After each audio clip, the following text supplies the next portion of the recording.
አብዛኛው ሰው ብልህነት ወይም የተለየ አእምሮ ባለቤት መሆን ሲባል ወደ አእምሮ የሚመጣው የተለመደ ምስል አለ። ትምህርት ቤት ውስጥ ሁልጊዜ አንደኛ የሚወጣ፣ የተወሳሰቡ የሂሳብ ቀመሮች በሰከንዶች ውስጥ የሚፈታ ወይም ብዙ ዲግሪዎችን የደረደረ ሰው ይመስለዋል። ማህበረሰባችን ገና ከልጅነታችን ጀምሮ አእምሮን የሚመዘንበት ብቸኛው ሚዛን የፈተና ወረቀት ላይ የሚመጣው ቁጥር መሆኑን ነግሮናል። ነገር ግን እውነታው ከዚህ እጅግ በጣም የራቀ ነው።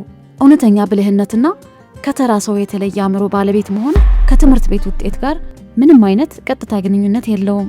በዓለማችን ላይ ትልልቅ ፈጠራዎችን ያመጡ፣ የሰውን ልጅ ታሪክ የቀየሩና ከፍተኛ የፋይናንስ ነፃነት ላይ የደረሱ ታላላቅ ሰዎች ትምህርት ቤት ውስጥ አንደኛ የወጡ አልነበሩም። አንዳንዶችማ ትምህርታቸው እንኳን በአግባቡ አልጨረሱም። ታዲያ የእነዚህ ሰዎች ሚስጥር ምን ነበር? ሚስጥሩ ዓለምንና ሕይወትን ከተራው ማህበረሰብ ፍጹም በተለየ መነጽር ማየታቸው ነበር። እውነተኛ ብልህነት ማለት የተሰጠንን መረጃ እንዳለ መዋጥ ሳይሆን መረጃን የመተንተን፣ ጠለቅ ያሉ ጥያቄዎችን የመጠየቅና ማንንም ሰው የማያየውን ነገር የማየት ጥበብ ነው። ሰላም የፀሐይ ቤተሰቦች፣ ዛሬ የስነ ልቦናና የሳይንስ ሊቃውንት ከብዙ ጥናቶች በኋላ ያረጋግጧቸውና አንድን ሰው ከተራው ማህበረሰብ የተለየና እጅግ ብልህ የሚያደርጉትን 5 ድብቅ ምልክቶች በጥልቀት እንመረምራለን። እነዚህን ምልክቶች አብዛኛውን ጊዜ በማህበረሰቡ ዘንድ እንደ እንከን፣ እንደ ማህበራዊ ድክመት ወይም እንደ እብደት ሊቆጠሩ ይችላሉ። ነገር ግን በውስጣቸው ትልቅ የአእምሮ ልቀትና የስኬት ቁልፍ ተደብቆባቸዋል። ከእነዚህ 5 ምልክቶች ውስጥ ስንቱ እንዳለ ራስህን በጥልቀት ፈትሽ። ምናልባት ራስህን ዝቅ አድርገህ ስታዩ የነበረው ባህሪን ትልቁ ጥንካሬ ሊሆን ይችላል።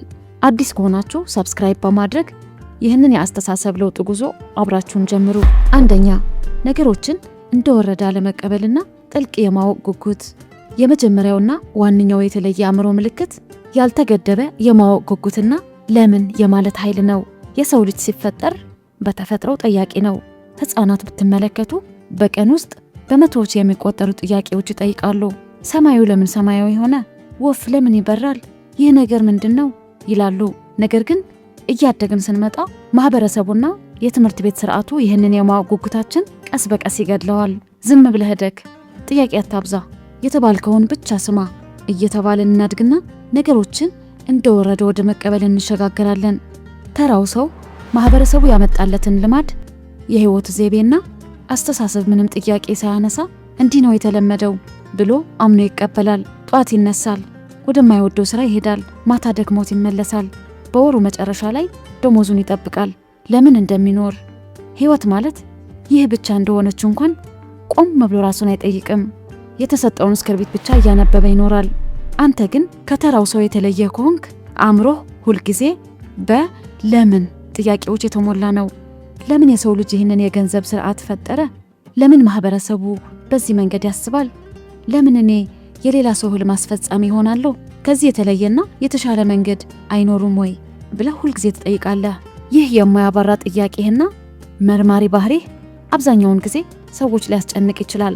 ምክንያቱም ሰዎች የተመቻቸና የተለመደ ህይወትን የሚፈታተን ጥያቄ ሲጠየቁ ይረበሻሉ፣ አዲስ ሐሳብ ያስፈራቸዋል። የተለየ አእምሮ ያለው ሰው ግን የነገሮችን ልዩነት፣ የነገሮችን እላዩን ገጽታ ብቻ ሳይሆን ስርና መሰረቱ ማወቅ ይፈልጋል። ማህበረሰቡ የሰጠውን የውሸት እስክርቢት ቀዳዶ ጥሎ የራሱን እውነት ለመፈለግ እንቅልፍ ያጣል። ይህ ጥልቅ የማወቅ ጉጉትና ነባሩን ስርዓት የመሞገት አቅም ካለህ አእምሮህ ከተራ ሰው እጅግ የላቀ ነው። ሁለተኛ፣ ብቸኝነት ማጣጣምና ከባድ ጫጫታ መራቅ። በእኛ ማህበረሰብ ውስጥ ብዙ ጓደኛ ያለው፣ ሁልጊዜ ከሰዎች ጋር የሚውል፣ ስልክ ቁጥሩ በሰው የተሞላና ጫጫታ የሚበዛበት ቦታ ሁልጊዜ የሚገኝ ሰው እንደ ስኬታማ፣ ተወዳጅና ደስተኛ ይቆጠራል።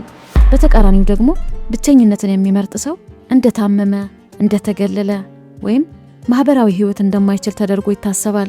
የስነ ልቦና ሳይንስ ግን የዚህ ፍጹም ተቃራኒ ነው የሚያረጋግጠው። ልዩ አእምሮ ያላቸው ሰዎች ከሰዎች ጋር መዋል ጠልተው ወይም ሰው ጠልተው አይደለም ብቸኝነትን የሚመርጡት፣ ይልቁንም ከሰዎች ጋር የሚያወሩትን የተራ ወሬ ርዕስ፣ የአስተሳሰብ ድግግሞሽና ባዶ ጫጫታ ስለሚሰለቻቸው ነው። አብዛኛው ሰው ሲገናኝ ስለ ሌላ ሰው ያወራል፣ ስለ ፖለቲካ ይከራከራል፣ ስለ ኳስ ይጨቃጨቃል። አንተ ግን ስለ ሐሳብ፣ ስለ ራዕይ፣ ስለ ወደፊት ጊዜ፣ ስለ ቢዝነስና ስለ አዳዲስ ፈጠራዎች ማውራት ትፈልጋለህ። ይህንን ትልቅ ሐሳብህን የሚጋራ ሰው ስታጣ የራስህ የጸጥታ ብቸኝነት ይሻልሃል። ጥቂቶቹ ፈላስፋዎች እንደሚሉት አእምሮ የራሱን ጥልቅ ድምፅ መስማት የሚችለው በጸጥታ ውስጥ ብቻ ነው። ብቸኝነት ለልበ ሰዎች እስር ቤት ሳይሆን አቅማቸውን የሚያድሱበት፣ አዳዲስ እቅዶችን የሚያወጡበትና ራሳቸውን በጥልቀት የሚያዳምጡበት ቤተ መቅደስ ነው።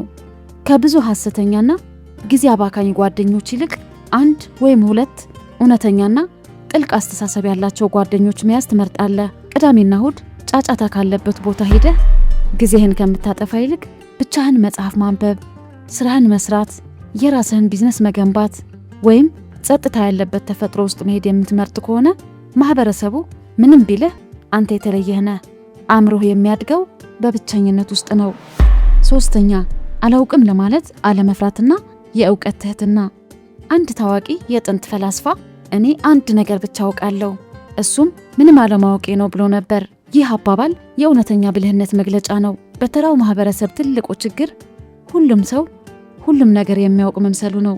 ሻይ ቤት ወይም ካፌ ስትገባ ሁሉም የፖለቲካ ተንታኝ ነው፣ ሁሉም የኢኮኖሚ አዋቂ ነው፣ ሁሉም የስፖርት ባለሙያ፣ ሁሉም ሐኪም ነው። ደካማና አነስተኛ አእምሮ ያለውን ሰው አላውቅም ማለት እንደ ውድቀትና እንደ ሞኝነት ስለሚቆጥረው ፈጽሞ በማያውቀውና ባልተረዳው ነገር ላይ ሳይቀር ሲከራከርና ድምፁን ሲያጠፋ ይውላል። ከተራው ሰው የተለየ ከሆንክ ግን የራስህን የአቅምና የእውቀት ገደብ በሚገባ ታውቃለህ። አዲስ ሐሳብ ሲመጣ ይህንን አላውቅም እስቲ አስረዳኝ ለማለት አታፍርም። ስህተት ስትሰራ ተሳስቻለሁ ይቅርታ ከዚህ ስህተቴ እማራለሁ ለማለት ወደ ኋላ አትልም። ብልህ አእምሮ ያለው ሰው እውቀትን እንደማያልቅና እንደ ጥልቅ ውቅያኖስ ነው የሚያየው። በተማረና ባወቀ ቁጥር የጠብታ ያክል እንዳወቀና ገና ብዙ ያልተማራቸው ነገሮች እንዳሉ በጥልቀት ይገነዘባል። ስለዚህ ሁልጊዜ ትሁት ሁን። ሁልጊዜ አዳዲስ ነገሮችን ለመማር ጆሮውን ይከፈታል። በጥሞና ያዳምጣል እንጂ በማያውቀው ነገር አፉን አይከፍትም። የሰው ሐሳብ ለመረዳት እንጂ መልስ ለመስጠት ብቻ ብሎ አያዳምጥም። ይህ ትህትናና አላውቅም የማለት ደፋርነት የከፍተኛ ብልህነትና የብስለት መግለጫ ነው። 4ኛ ጥልቅ የሆነ የመረዳት አቅም፣ ነገር ግን ለተራ ድራማ ዜሮ ትዕግስት። ልዩ አእምሮ ያላቸው ሰዎች አካባቢያቸውን የማንበብና የሰዎችን ስሜት የመረዳት አስገራሚ አቅም አላቸው። አንድ ክፍል ውስጥ ስትገባ ምንም ቃል ሳይነገር የሰዎችን የፊት ገጽታ፣ የድምፅ ቃና፣ የሰውነት ቋንቋቸውና ያልተነገረውን ስሜት በቀላሉ ትረዳለህ። ሰዎች የሚዋሹ ከሆነ፣ እርስ በርስ የሚጣሉ ከሆነ ወይም የውሸት ፈገግታ እያሳዩ ከሆነ አንጎልህ ወዲያውኑ መልእክቱን ያነባዋል። ነገር ግን ይህንን ጥልቅ የመረዳት አቅምህ አብሮት የሚመጣ አንድ ጠንካራ ባህሪ ያለው፣ እሱም ለተራ ድራማ፣ ለአሉባልታና ለሰዎች ጫጫታ ዜሮ ትዕግስት እንዲኖርህ ያደርጋል። ሰዎች በየቀኑ በማይረባ ነገር ሲጣሉ፣ በስሜት ሲነዱ፣ የሌላውን ሰው ስም ሲያጠፉና ሕይወታቸውን በራሳቸው እጅ ሲያበላሹ ስታይ በዝምታ ትታዘባለህ እንጂ አብረሃቸው አትዘፈቅም። ስሜትህ በቀላሉ ማንም ሰው ሊቆጣጠረው አይችልም። አንድ ሰው ሊያናድድህ ወይም ከቁጥጥር ውጭ ሊያደርግህ ቢሞክር በእርጋታ አይተኸው ታልፈዋለህ።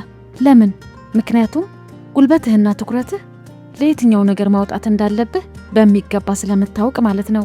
ከሞኞች ጋር መከራከር ጊዜህን ማቃጠል እንደሆነ ታውቃለህ። የራስህን ሰላም፣ የአእምሮህን ጤንነትና ጊዜህን አጥብቀህ ትጠብቃለህ። ይህ ስሜትን የመቆጣጠር አካባቢን የማንበብና ራስህን ከማይረቡ ግጭቶች የማግለል ጥበብ ከተራው ሰው እጅግ ከፍ ያደርግሃል። 5ኛ የቅጽበት እርካታን መጥላትና የረጅም ጊዜ ራዕይ። 5ኛውና ወደ ትልቅ የስኬት ጫፍ እንዲሁም ወደ እውነተኛ የፋይናንስ ነፃነት የሚያደርስህ ትልቁ የብልህነት ምልክት የረጅም ጊዜ ራዕይ መኖር ነው። አብዛኛው ሰው የሚኖረው ለዛሬው ቀን ብቻ ነው። ትንሽ ገንዘብ ሲያገኝ ወዲያውኑ ውድ ልብስ ገዝቶበት መታየት ይፈልጋል። አዲስ ሞዴል ስልክ ይገዛል። በየሳምንቱ መዝናናትና የታወቀ ሰው መምሰል ይፈልጋል። የዛሬን ደስታ ለነገ አሳልፎ መስጠት አይችልም። ይህ ባህሪ የቅጽበት እርካታ ይባላል። አንተ ግን ከተራ ሰው የተለየ ከሆንክ ዛሬ ለምትከፍለው መስዋዕትነት ከ3 እና ከ5 ዓመታት በኋላ የምታገኘው ትልቅ ክብርና ነፃነት በአይነ ህሊናህ ታያለህ። ጓደኞችህ ቅዳሜ ማታ ሲዝናኑና ገንዘባቸው ሲያጠፉ አንተ ላፕቶፕህ ላይ አዲስ ቢዝነስ ትገነባለህ። አዳዲስ ክህሎቶችን ትማራለህ። ሰዎች ባገኙት ገንዘብ ጊዜያዊ ደስታን ሲገዙ፣ አንተ ግን ገንዘብህን እውቀት ላይ፣ አክሲዮን ላይ ወይም የራስህ ንግድ ላይ ኢንቨስት ታደርጋለህ። ይህ ባህሪህ በማህበረሰቡ ዘንድ ስስታም፣ ህይወትን የማያጣጥም ወይም ወጣትነቱን የሚያባክን ሊያስብልህ ይችላል። ሰዎች አሁን ላይ ሊስቁብህ ይችላሉ። አንተ ግን የህይወትህን ትልቁ ስዕል አይተኸዋል። ዛሬ ላብህን አፍስሰህ ፈተናን ታግሰህ ነገ ማንም ሊነጥቅህ የማይችለውን የራስህን የሆነ ግዛት መገንባት እንደምትችል ታውቃለህ። ይህ ራስን የመግዛት ጊዜያዊ ደስታን የመግፋትና ለትልቅ ራዕይ የመኖር ጥበብ የሊቃውንት የስኬታማ ሰዎችና የትላልቅ ጀግኖች ዋነኛ ሚስጥር ነው። እንግዲህ የፀሐይ ቤተሰቦች አሁን ሚስጥሩን አውቃችኋል። እነዚህ 5 ምልክቶች በውስጣችሁ ካገኛችኋቸው ማህበረሰቡ ምንም ቢላችሁ፣ ምንም አይነት ስም ቢሰጣችሁ እናንተ ከተራ ሰው የተለየና እጅግ የላቀ አእምሮ አላችሁ። ያልተገደበው የማወቅ ጉጉታችሁና ጥያቄያችሁ፣ ሰውን ከመጥላት ያልመነጨው ጤናማ ብቸኝነታችሁ፣ አላውቅም ለማለት የማትፈሩት ትህትናችሁ፣ ለተራ ድራማ ጊዜ የሌለው ስሜታዊ ብስለታችሁና ጊዜያዊ ደስታን ንቆ ትልቅ ቦታ የሚያልመው የረጅም ጊዜ ራዕያችሁ ነገ ለምትደሰቱበት ትልቅ የህይወት ጫፍ ዋነኛ መሰረቶች ናቸው። እነዚህ ባህሪያት ጉድለቶች ሳይሆኑ ትልቁ ኃይላችሁ ናቸው። እስኪ አሁንም ቆም ብላችሁ ራሳችሁን ፈትሹ። ከእነዚህ 5 የብልህነት ምልክቶች ውስጥ እናንተ ጋር ያሉት ስንቶች ናቸው? የትኛው ምልክት ነው ይበልጥ የእናንተ ማንነት የሚገልጸው? ወይም ደግሞ የትኛው ባህሪ አሁን በህይወታችሁ ለማዳበር ትፈልጋላችሁ? ሐሳባችሁን ኮሜንት ላይ ጻፉልን። ሁላችንም እንማማርበታለን። ይህንን የተለየ አእምሯችሁና አቅማችሁ ወደ ተግባር ቀይራችሁ በኦንላይን ቢዝነስ ትክክለኛውን መንገድ አግኝታችሁ የፋይናንስ ነፃነት ማረጋገጥ ከፈለጋችሁ ፀሐይ ሁልጊዜም ከጎናችሁ ነው። በአክሲዮን ገበያ፣ በኢኮሜርስና በተለያዩ የቢዝነስ ስትራቴጂዎች ዙሪያ ጥልቅ ተግባራዊና ህይወትን የሚቀይሩ ስልጠናዎችን ለማግኘት የፀሐይ የኮቺንግ ቤተሰብ አሁኑን ተቀላቀሉ። ቪዲዮ ትምህርት ሰጥቷችሁ ከሆነ አስተሳሰባችሁ ከፍ አድርጎት ከሆነ ላይክ፣ ሼርና ሰብስክራይብ ማድረጋችሁ አትርሱ። በቀጣይ አስተሳሰብን በሚቀይር ትልቅ በሆነ በሌላ ትምህርት እስክንገናኝ ሰላም። አቅምህን ገንባ፣ ነፃነትህን አውጅ የሁልጊዜ መልእክታችን ነው።